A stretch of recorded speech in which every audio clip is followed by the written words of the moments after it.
Notre thème de ce jour, quel est le verset biblique le plus puissant?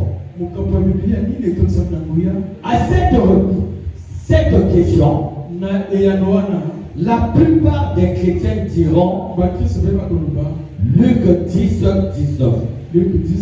Parce que c'est Luc 10, 19 qui présente la puissance aux hommes. Je vais lire Luc 10, 19. L'on peut lire ça. Luc 10, 19. Que dit la Bible? Lèvons-nous. Luc chapitre 10, le verset 19. Voici, je vous ai donné le pouvoir de marcher sur les serpents et les scorpions et sur toute puissance de l'ennemi. Et rien ne pourra vous nuire. Amen. Amen.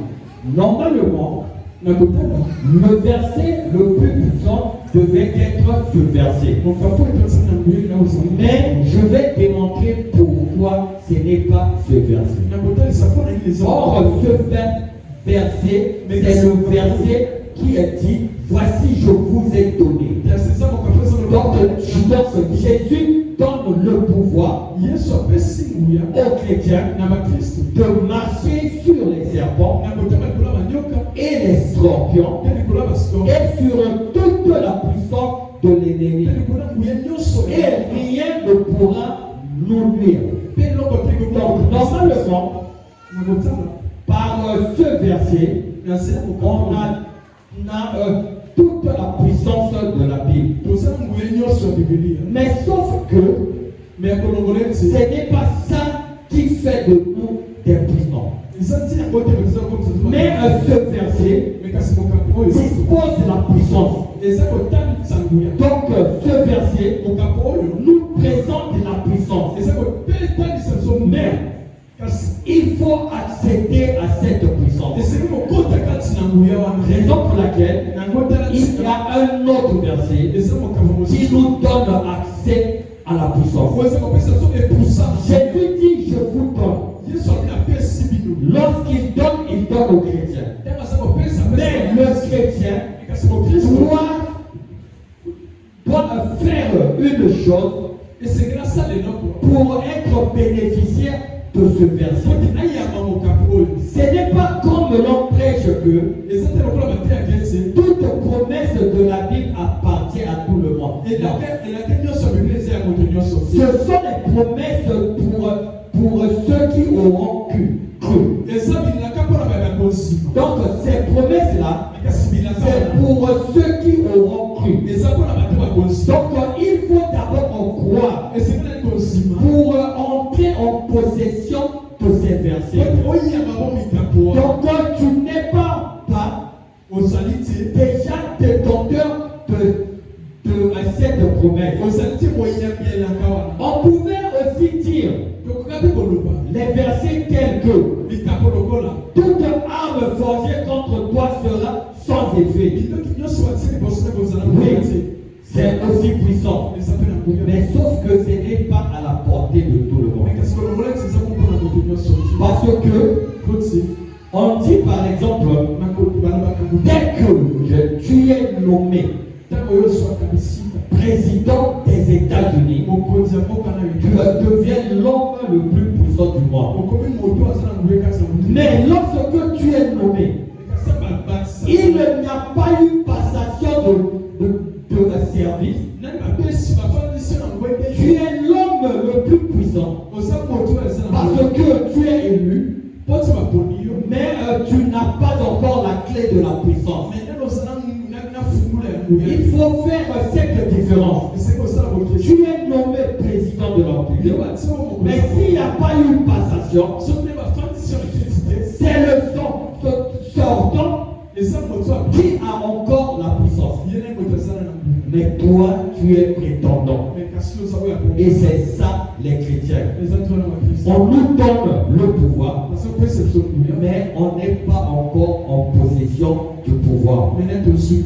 On peut aussi dire le verset qui dit toutes ces choses nous sommes plus que vainqueurs. Donc dans toutes ces choses nous sommes plus que vainqueurs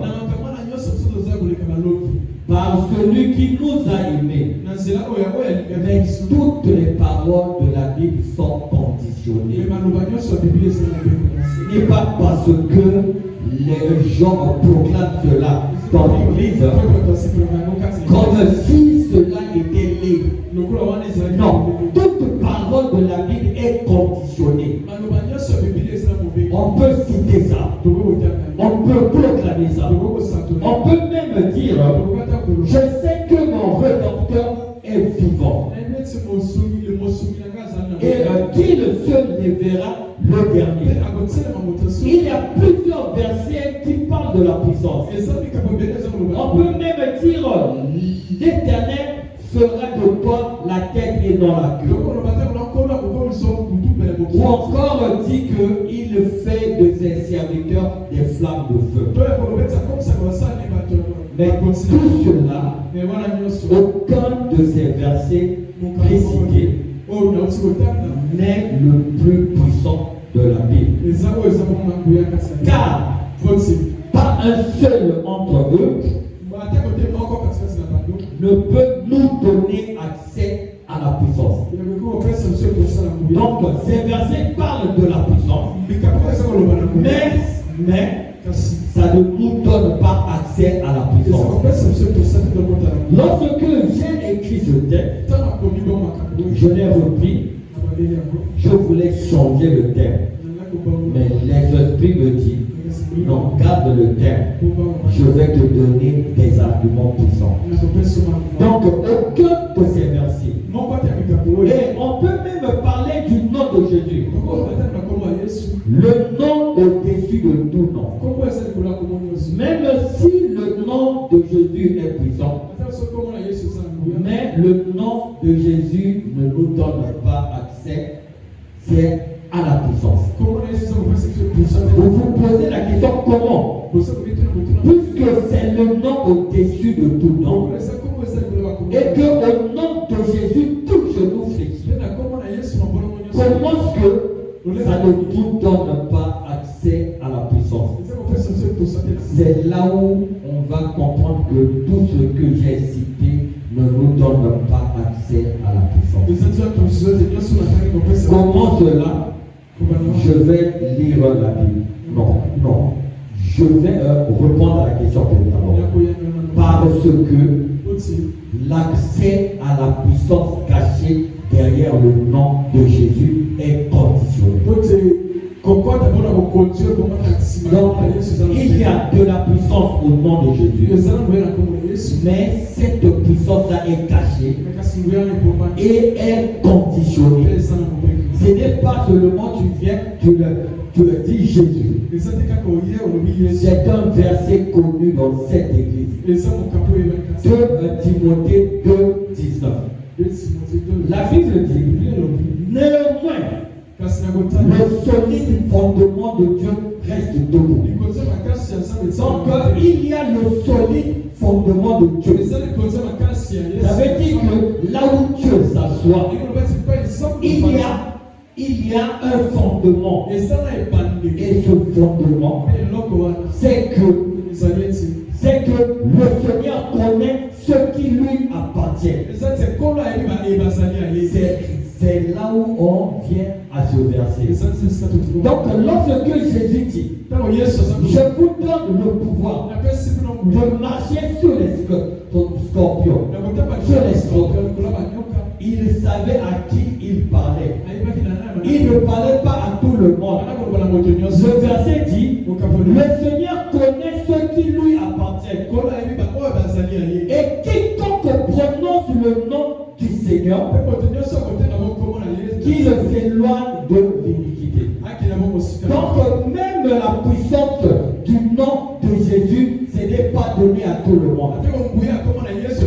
C'est donné à ceux qui s'éloignent du péché. C'est donné à ceux qui craignent Dieu. Mais lorsque nous sommes là, il y a plusieurs pasteurs qui pensent que le fait d'être là là, tu bénéficies déjà à toutes les promesses de la Bible. Non, on ne bénéficie pas tous aux promesses de la Bible. Et que la Bible démontre même cela. Il y a eu une scène au temps des apôtres. Dans le livre L'Acte des apôtres, 19, 13 à 15. Quelques exorcistes juifs ambulants essayèrent d'invoquer sur ceux qui avaient des esprits malins le nom du Seigneur Jésus, en disant: je vous conjure par Jésus que Paul prêche. On voit ici que quelqu'un fait des miracles, un service au nom de Jésus. Mais les esprits lui répondent. Les esprits disent, verset 15, les esprits malins leur répondit: je connais Jésus et je sais qui est Paul, mais vous qui êtes-vous? Donc ce verset démontre bien que le nom de Jésus est une arme secondaire. Ce n'est pas une première des armes. Raison pour laquelle lorsque même la Bible cite les armes, on ne cite pas le nom de Jésus. On cite la vérité. On cite la parole. Pourquoi? Parce que le nom de Jésus dépend de la vérité qui est en toi. Donc l'efficacité du nom de Jésus dépend de la vérité qui est en toi. Raison pour laquelle lorsque l'on cite les armes spirituelles, on parle de la vérité. Donc tant que tu n'as pas la vérité en toi, tu ne peux pas te doter des armes secondaires. Le nom de Jésus, le feu, c'est des armes secondaires. Ça veut dire que c'est des armes puissantes, mais que Dieu donne un préalable. Donc avant de les avoir, il faut d'abord être digne de prononcer ce nom. Donc ce n'est pas tout le monde qui fait Jésus, Jésus, Jésus. Raison pour laquelle même les esprits mauvais connaissent la parole de Dieu. Il a su que ce monsieur n'avait pas droit au nom de Jésus. Et que dans les églises, plusieurs personnes n'ont pas droit au nom de Jésus. Mais ils sont là à crier Jésus, Jésus, Jésus. Tu ne peux pas t'éloigner du péché. Tu es le premier à dire au nom de Jésus. Non, le nom de Jésus est conditionné. Ce n'est pas donné à tout le monde. Donc si ces versets bibliques nous donnent pas l'accès à la puissance, ni même pas aux promesses de Dieu, à quoi servent-ils maintenant?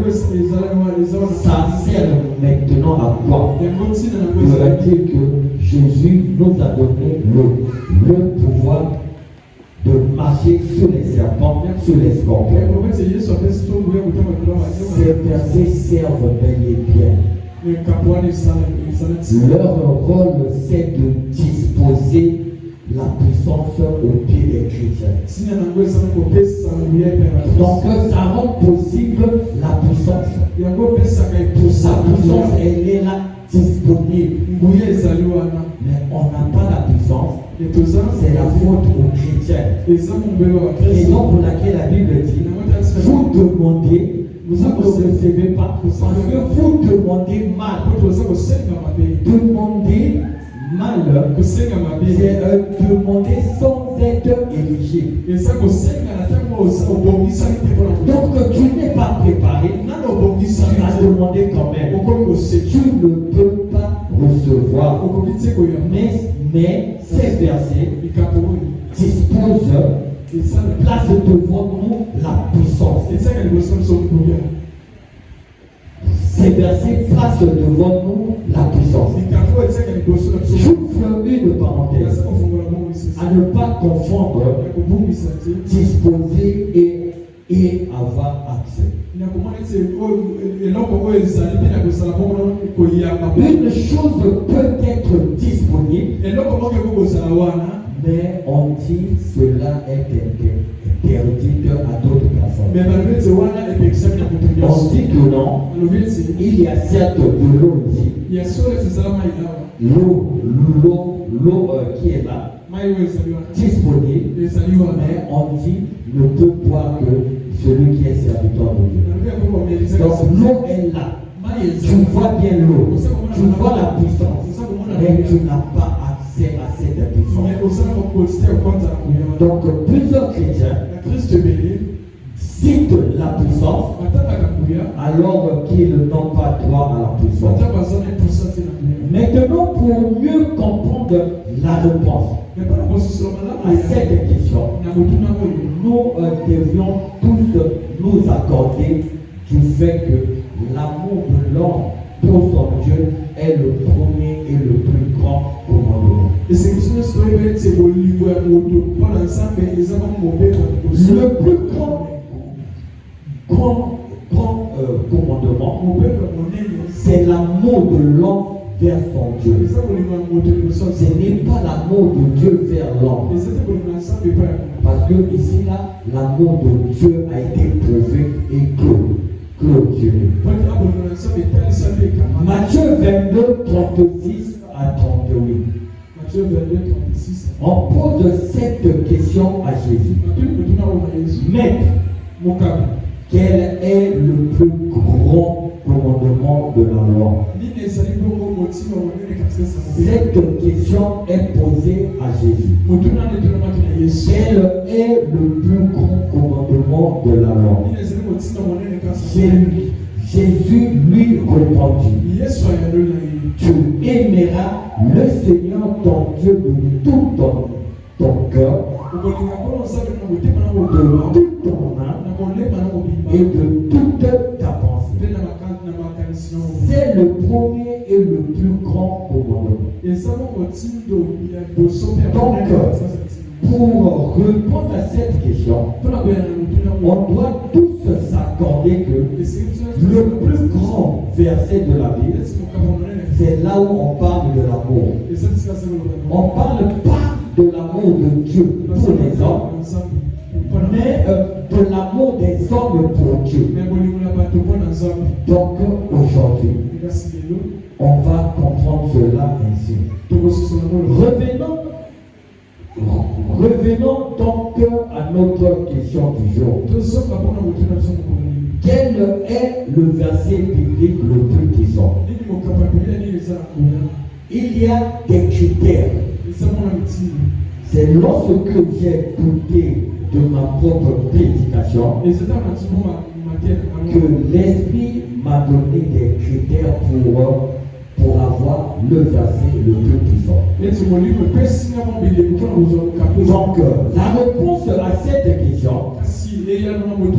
nécessite de souligner que le verset le plus puissant de la Bible donc ce verset doit respecter à certaines choses. Ce verset doit être tiré du premier et plus grand commandement de la loi. L'Esprit m'a dit, le verset le plus puissant doit être tiré du verset,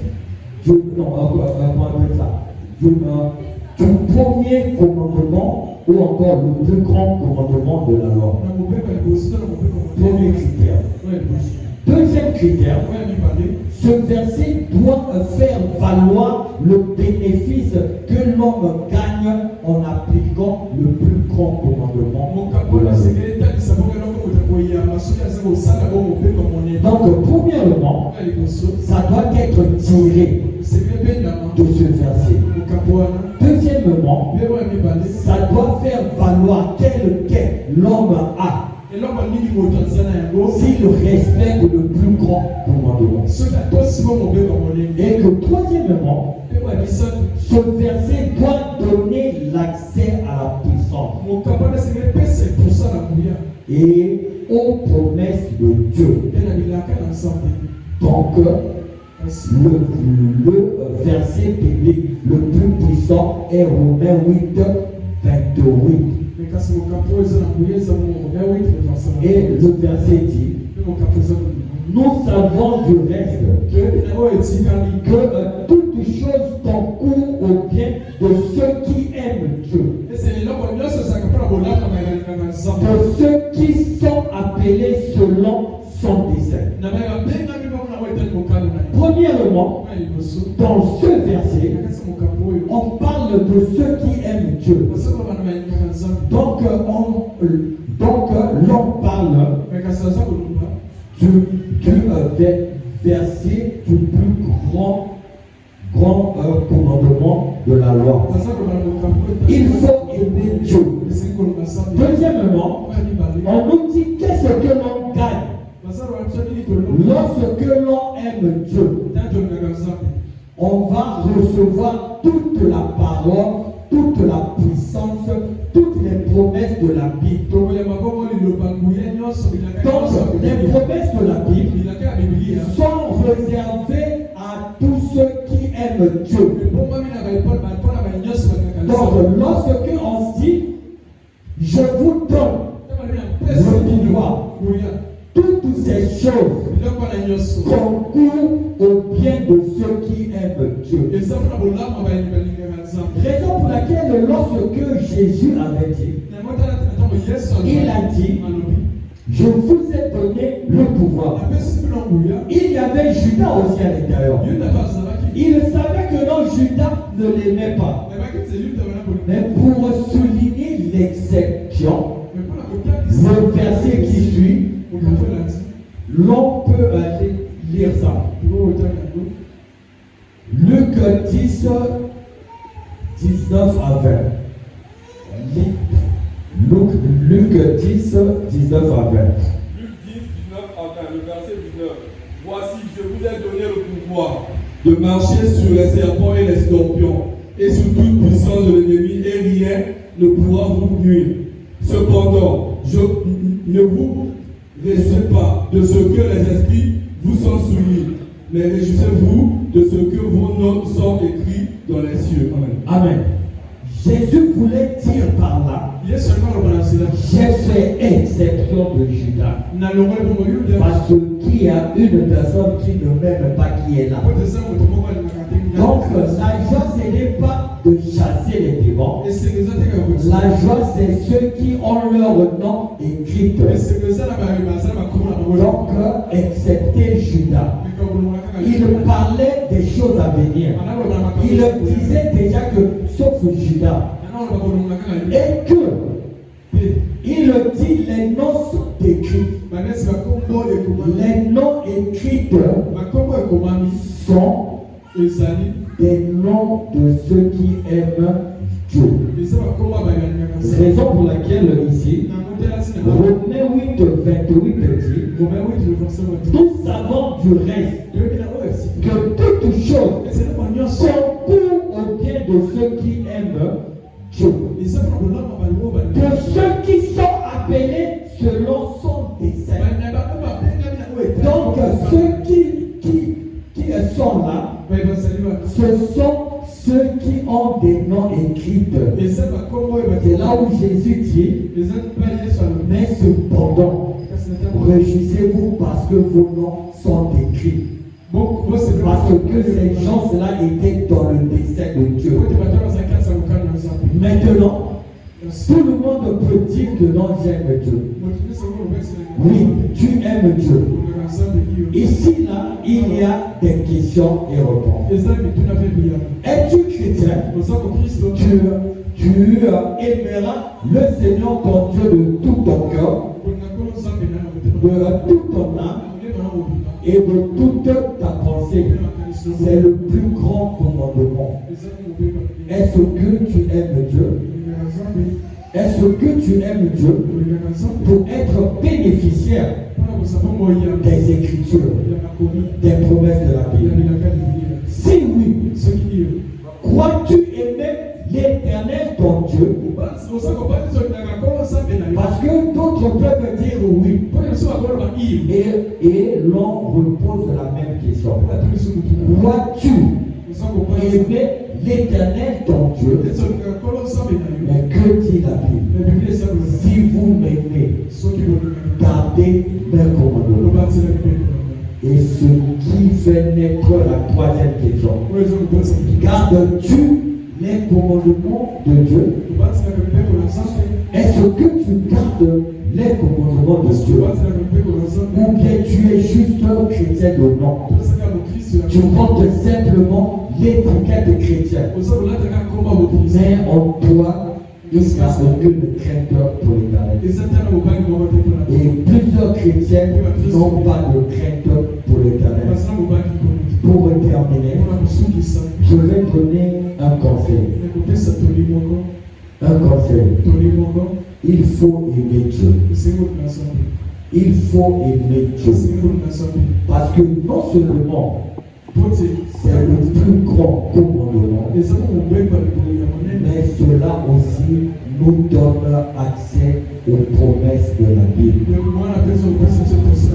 Aimer Dieu, c'est s'éloigner du péché. C'est pratiquer la crainte de l'Éternel. Mais combien de chrétiens pratiquent la crainte de l'Éternel? Un verset pour terminer. Jean 13, 17. Jean 13, verset 17. La Bible dit: si vous savez ces choses, vous êtes heureux, pourvu que vous la pratiquez. C'est la dernière phrase en mal. Si Dieu a la connaissance de ces choses, tu es heureux, pourvu que tu la pratiques. C'est dit Amen à ta mort.